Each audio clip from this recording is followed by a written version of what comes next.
Hello, family. I hope you are doing well. Welcome to part 4 of Overcoming Narcissism in Marriage. That is the Healing and Restoration series of Narcissism in Marriage. And today, the focus is on helping your partner to understand empathy, to learn empathy.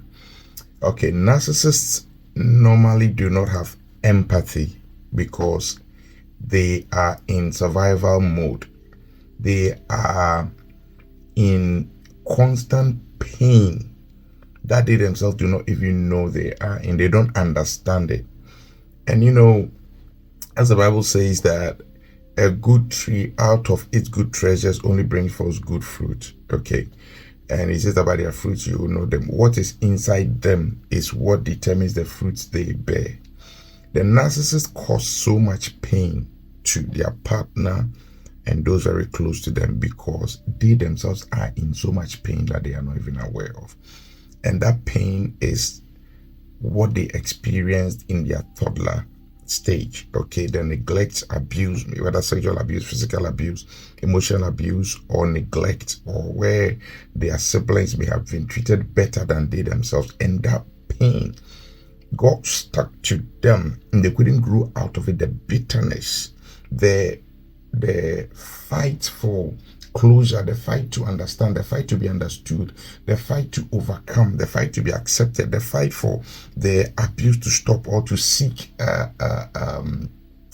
redress, or what do you call it, equity, to have some form of compensation for that.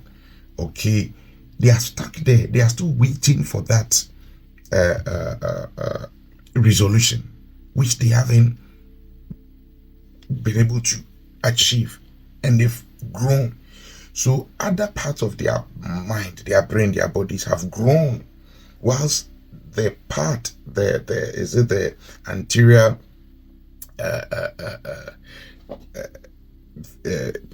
I've forgotten, it's come out of my head now.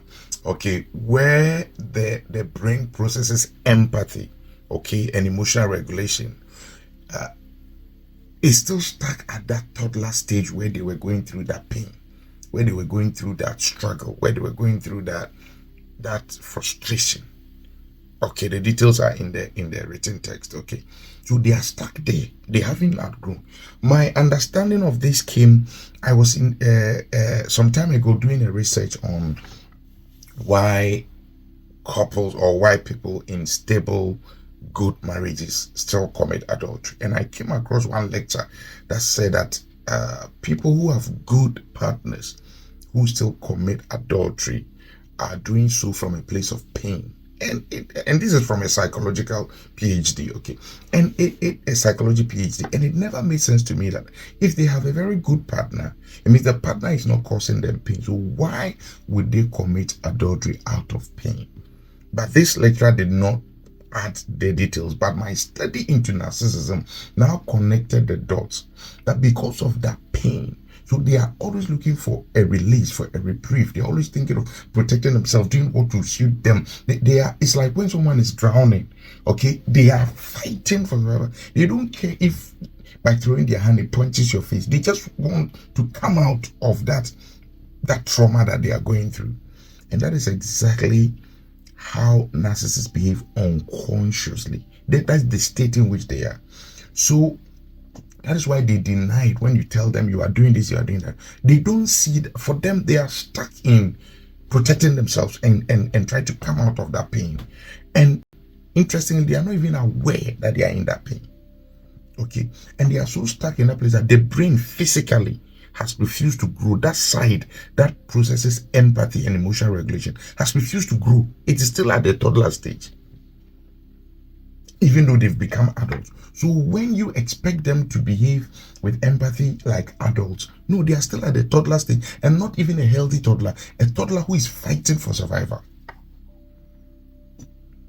So when you understand it this way, you now begin to, instead of expecting too much empathy from them, you rather show them empathy. You will understand why they do the things they do. So instead of being too judgmental, being too critical, or trying to change them, trying to force them, trying to threaten them. Look, your narcissist will not change.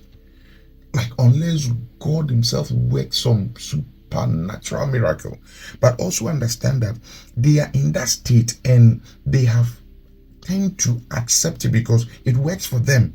It makes them feel, now I'm in control. Now I can protect myself. Now I'm fighting for myself. So they don't easily want to release it. And God works with free will. So God is able to help them if they are willing to release that will and allow God to heal them. Many don't even understand why they should let it go for God to heal them. They are just so stuck. It's like trying to explain to a 3-year-old to give you something so that you can give them a better option. It's very difficult, almost impossible. So what you do now is how to learn how to protect yourself, not to fall victim to them, not to allow them to destroy you. Putting in boundaries and barriers that will help you, whilst you also, at least those that in a small way understand that they have a problem and are creating problems, who are willing to learn something small. Just baby steps is what we are talking about here. That you can teach them what it means even to have empathy. They may say they know it all. They can quote all sort of things, but they don't live it. They know empathy to act it. Like when they are in public, at the workplace, in church, another place, they fake it. But when they are behind closed doors with you, the real person comes out. Okay. So how to tell them or teach them that what they fake outside, if they can now begin to live it in reality, it's not going to be easy, but God will help you. What you do is now you're going to teach them to understand empathy through intentional listening.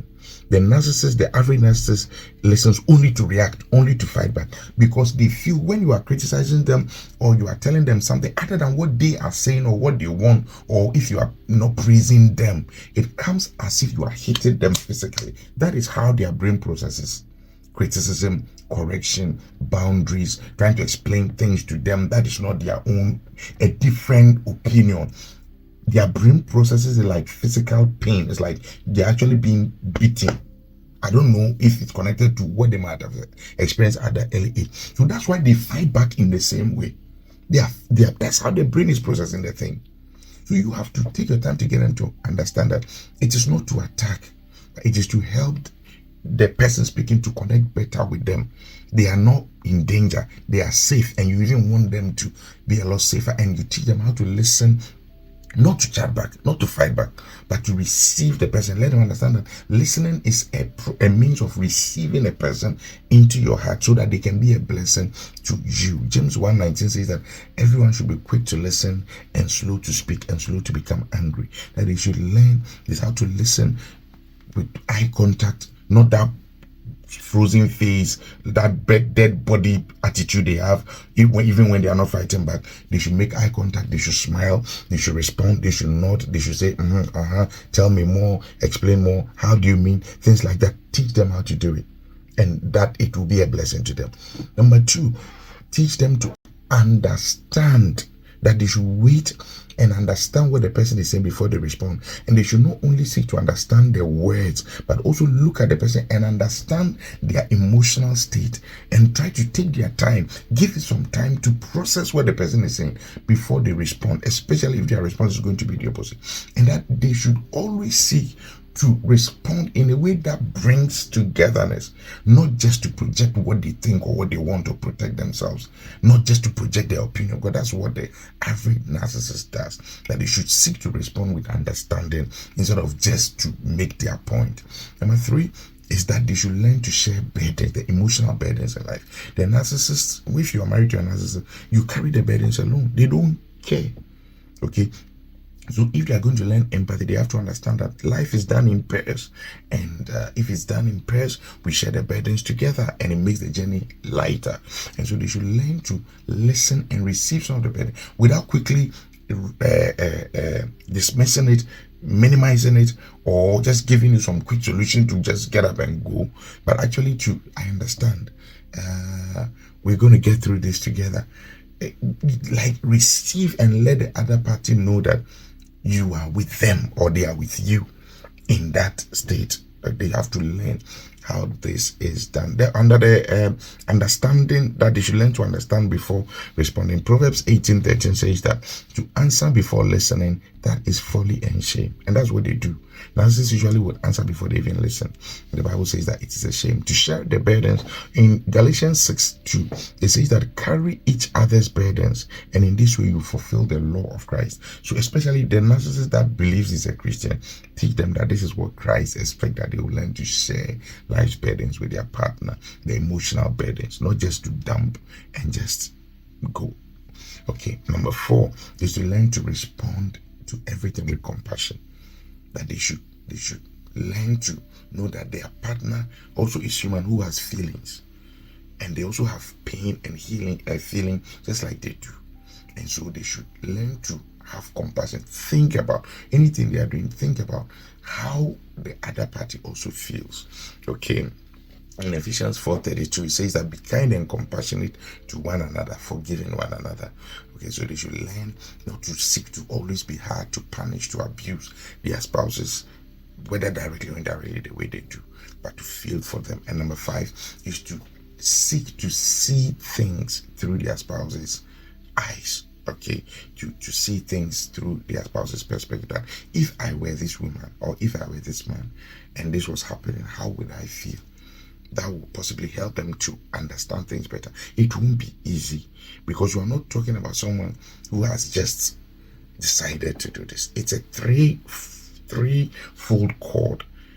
The brain is in a state where that is what it is structured to do. They are working with their free will, that they like that attitude because it helps protect them. That's now they are hurting people and they are not getting hurt. Okay. And number 3, most of the times demons involve themselves in that state, and it becomes a very difficult thing. So you are only going to try your best. You are going to focus more on protecting yourself and how best you can help them, but don't expect too much and don't put your heart into it. If they don't respond appropriately, don't get frustrated. You are dealing with a patient. God bless you. I'll come your way again. Bye-bye.